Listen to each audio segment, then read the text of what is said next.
Who are you truly at your core? Are you the name they call you, the job you do, the version of yourself you show the world? Or is there something more, something deeper, waiting quietly beneath it all? Have you ever felt like you were meant for something greater, but couldn't quite name it, like a part of you is missing or asleep? What if that feeling wasn't a flaw, but a signal, a whisper from within, calling you back to your true self? What if the life you're living now is just the surface, and the real journey is waiting underneath? In this exploration, we're not chasing perfection. We're asking better questions. We're peeling back the layers to find out. Why do we wear masks, even with ourselves? What shadows are we hiding from? And what timeless patterns, archetypes, might be quietly shaping our every move? The path to knowing yourself isn't always easy, but it's the most important one you'll ever walk. Ready to begin? Carl Jung once said, "The privilege of a lifetime is to become who you truly are." But here's the paradox. To become who you are, you must first uncover who you are not. From an early age, each of us learns to wear a mask, the persona. It helps us navigate the world, gain approval, fit in, and for a while it works. But over time, this mask becomes heavy. We start to forget where it ends and where we begin. So ask yourself, are you living as your true self or as a carefully edited version the world has taught you to be? This is where the real work begins. To peel back the mask, to hear the voice beneath the noise, to meet yourself without performance, without filters, without fear. Because you were not born to live behind a mask. You were born to become real, fully, courageously, undeniably real. Imagine a child standing in a crowded room. She wants to laugh loudly, speak her mind, maybe dance without a reason. But each time she tries, someone says, "Not like that, that's too much. Be quiet." So she learns to hold it in, to smile politely, to say what's expected, not what's real. That child grows up. She becomes you. And somewhere along the way, the mask becomes so familiar, it feels like a second skin. This is how the persona is born. Not from deception, but from survival. It's the version of ourselves we create to feel safe, accepted, and loved. We wear it at work, with friends, sometimes even in front of the mirror. But here's the truth. The persona is not you. It's only a costume stitched from approval and fear. And while it may protect you from rejection, it also shields you from true connection, with others and with yourself. So what happens when you start to question the mask? You might feel exposed, vulnerable, maybe even lost, but that's not weakness. That's the beginning of truth. Carl Jung believed that growth begins the moment we confront the gap between the mask we show and the self we hide. When you dare to take it off, even briefly, you begin to breathe more freely, speak more honestly, live more fully. Because no mask, no matter how beautiful, can ever replace the radiance of your real self. But removing the mask is only the beginning. Because once it's off, something unexpected happens. You don't just feel free, you feel exposed. And in that exposure, you begin to sense something stirring beneath the surface. Something you've been avoiding, perhaps your whole life. This is where the real journey begins. Not just into who you appear to be, but into what lies hidden in the dark corners of your psyche. So ask yourself, if the mask was never really you, then what have you been hiding underneath? The answer may surprise you. Because the next part of this journey isn't about who you pretend to be. It's about confronting the parts of yourself you've rejected, abandoned, or feared, the shadow. Are you ready to meet your shadow? Carl Jung once said, "One does not become enlightened by imagining figures of light, but by making the darkness conscious." Let that sink in. The light we seek doesn't come from denying the dark. It comes from turning toward it. Imagine this. There's a child, you, innocent, wild, unfiltered. You laughed too loud. You cried too often. You asked too many questions. You felt everything deeply. And somewhere along the way, someone, maybe a parent, a teacher, a friend, looked at you and said, "Stop that. That's too much." So you did. You pushed that version of yourself into a quiet, locked room deep inside your mind, not because it was wrong, but because you wanted to be accepted. You wanted love. You wanted safety. That locked room, that's the shadow. The shadow isn't evil. It isn't something to destroy. It's the part of you that was unloved. The parts you were told to hide. Your anger, your sensitivity, your ambition, your jealousy, your fear. All of it pushed into the darkness not because it was bad, but because it didn't fit the story of who you were supposed to be. And yet, that shadow is alive. It doesn't go away. It whispers through your self-doubt. It lashes out when you're hurt. It sabotages your dreams quietly from behind the curtain. You think you're failing because you're weak, but in truth, it's the part of you you've ignored for too long, demanding to be heard. The shadow is not your enemy. It's your teacher. The things you hide often hold your deepest potential. Within your envy might be a clue to what you truly desire. Within your fear might be the exact door you need to walk through. And within your rage may be the voice that finally says, no more. So the real question isn't, how do I get rid of my shadow? It's, what is my shadow trying to tell me? The moment you stop fighting your darkness and instead listen, you begin to transform. Not into someone else, but into someone whole. So here's the truth we often miss. Your shadow is not something to be feared. It is something to be understood. Because every time you face a part of yourself you once rejected, you reclaim your power. Every time you sit with discomfort instead of running from it, you grow stronger. And every time you ask, why do I feel this way, instead of judging yourself, you take one more step toward freedom. Integration is not about fixing yourself. It's about welcoming yourself home. And once you've made peace with your shadow, something incredible happens. The unconscious begins to speak louder. Patterns emerge, symbols appear. You begin to notice repeating dreams, familiar emotions, recurring desires. These are not accidents, they are archetypes awakening within you. So here's the next question. What ancient forces are shaping your story from the inside out? Who are you, really? And what roles have you unknowingly played your entire life? To answer that, we need to go even deeper into the collective unconscious, where timeless patterns of the human soul reside. This is where the journey takes a new turn, because you are not just an individual, you are also the embodiment of something universal. And once you understand the archetypes within you, you will never see yourself the same way again. You see, your life isn't just shaped by choices, habits, or upbringing. It's also shaped by ancient patterns, archetypes, that live in the collective unconscious. These are not just characters in fairy tales or myths. They are forces, instincts, voices, universal blueprints that influence how you love, fear, dream, and act. And the more you ignore them, the more they control you. But when you learn to recognize them, you begin to understand your own story on a completely different level. Let's go back in time. Since the dawn of civilization, humans have passed down the same stories across cultures, across generations. The hero's journey, the wise mentor, the innocent child, the lover, the rebel, the ruler, the orphan, the magician. Why do these characters show up again and again, from ancient myths to modern films? Because they're not just stories. They are you. Inside each of us, there's a cast of inner characters, archetypes, shaping our desires, fears, dreams, and behaviors. Sometimes they whisper, sometimes they shout, and sometimes they fight for control. Let's take one example, the hero.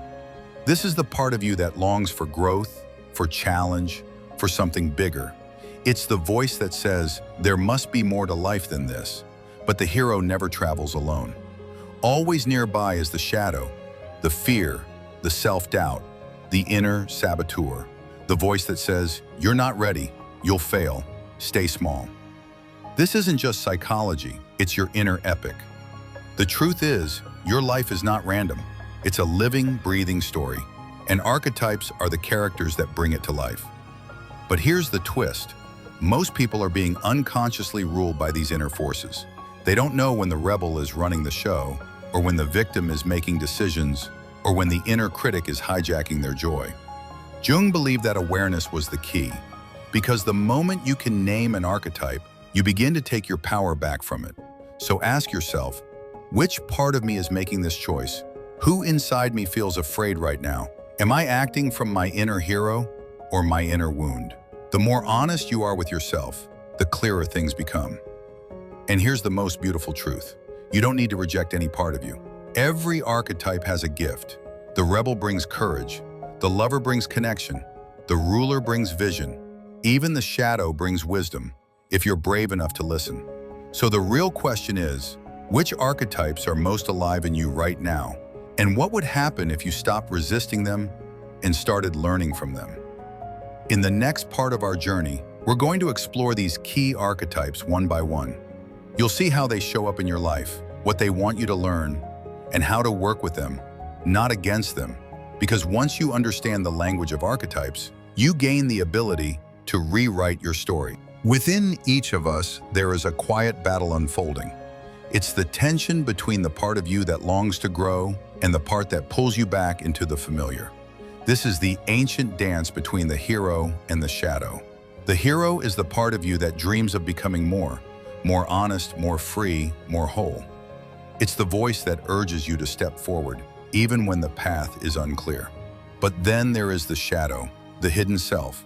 It holds your fears, your doubts, your old wounds, and the parts of you that you've been told were unacceptable. Maybe it's your anger, maybe it's your deep sensitivity, maybe it's the quiet voice that once cried out for help and was never heard. Most people try to silence the shadow. They bury it beneath perfection, performance, and the illusion of control. But Carl Jung taught something radically different, that healing and transformation do not come from suppression, but from integration. You see, the shadow is not your enemy, it's your teacher. Within your self-doubt might live a hidden strength, humility. Within your fear might be a buried intuition, warning you that something isn't right. When we stop running from our darkness and start listening to it, something powerful happens. We begin to reclaim the pieces of ourselves that were never truly broken, only misunderstood. This is where real change begins, not by becoming someone new, but by embracing who you've always been, beneath the noise, beneath the fear, beneath the mask. So I ask you, what part of you have you been running from? What if that very part is holding the key to your freedom? But the hero and the shadow are only part of the story. Deep within your psyche, there are other forces at work, silent architects of your inner world. And among the most powerful are the anima and animus. Carl Jung believed that within every man lives a hidden feminine energy, the anima, and within every woman, a hidden masculine energy, the animus. But don't mistake this for gender roles or identity. These are not outer labels. They are inner forces. They speak the language of soul, not society. The anima is intuition, emotion, imagination, connection to the unconscious and the divine feminine. She is the part of you that feels deeply, dreams boldly, and dances with mystery. The animus is logic, clarity, direction, structure. The inner masculine who dares to speak truth, to stand firm, to act with purpose. When these energies are balanced, we feel whole. We create with passion and lead with compassion. We express and embody. We know when to feel and when to move forward. But when they are out of balance, something within us fractures. A man disconnected from his anima may find himself emotionally closed off, afraid to be vulnerable, mistaking sensitivity for weakness. A woman disconnected from her animus may struggle to speak her truth, to make decisions, to claim her own power, taught to shrink when she was born to rise. So what happens when we stop rejecting these parts and start listening to them?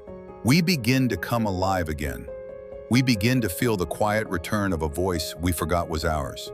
The poet in the warrior, the leader in the healer, the fierce within the soft, the tenderness behind the strength. True integration doesn't mean becoming someone else. It means becoming more of who you already are, by embracing the full spectrum of your humanity. So ask yourself, where am I out of balance? What parts of me have been silenced, dismissed, or feared? And what might happen if I let them speak again? We've explored the masks you wear, we've walked through the shadow, we've met the hero, the anima, the animus, all parts of the vast inner cast that shape your identity. But now we arrive at the heart of the journey, the deepest illusion of all, the idea that you are a single, fixed self. You see, most people go through life believing that their identity is permanent, that they are a solid I moving through time. They point to their past, their achievements, their traumas and say, "This is who I am." But Jung and many mystics before him whispered a different truth. The self is not a thing, it is a process.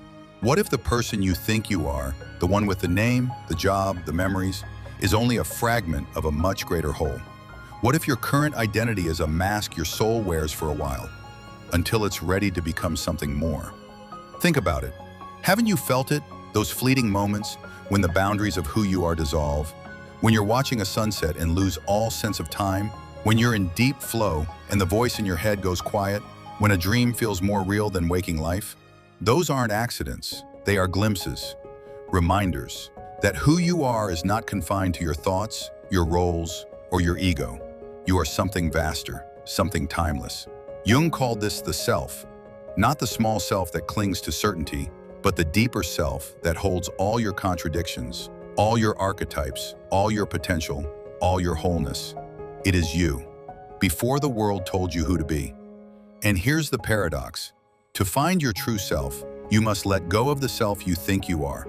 You must be willing to question every label. You must surrender the illusion of control and walk into the unknown with eyes open and heart willing. Because only in the surrender of false identity can true transformation begin.